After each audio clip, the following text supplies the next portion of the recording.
Now, all these gifts, we're told, we read it in Corinthians, they're given for the common good.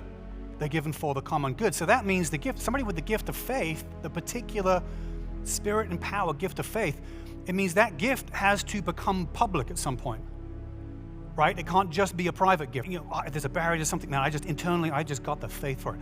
It's got to be communicable at some point. It's got to be spoken, it's got to be shared at some point because it's for the common good. It's for everyone to be affected by this gift.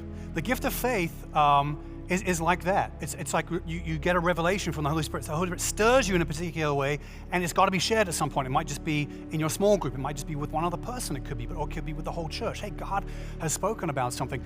Now, we can't confuse the gift of faith with optimism, because there are a lot of us, some of us, and it's nice to be around optimistic people. We all need optimistic people to be around, because you know life is hard sometimes, right? And you need optimism. But somebody who has optimism is they just have confidence, that they just have this innate sense of like, hey, things are going to work out, right? I mean, people don't even believe in God can be very optimistic. You know, very optimistic, non-religious people who just say, I just think things are going to work out. The people of faith who are optimistic would tend to lean on scriptures like, you know, God works everything together for the good of those who love Him, right? Just got general sense of positivity that God ultimately, hey, it'll work out. And that's great.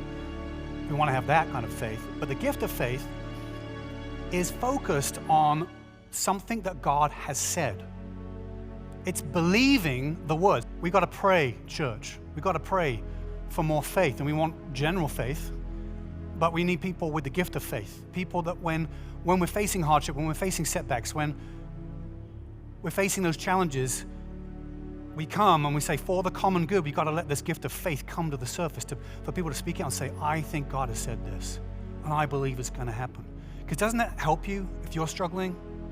If you're struggling to find faith, to hear somebody else's confidence, to say, I really believe God's going to do this. It spreads. That's why these gifts are given for the common good. When you like and subscribe, this video reaches more people.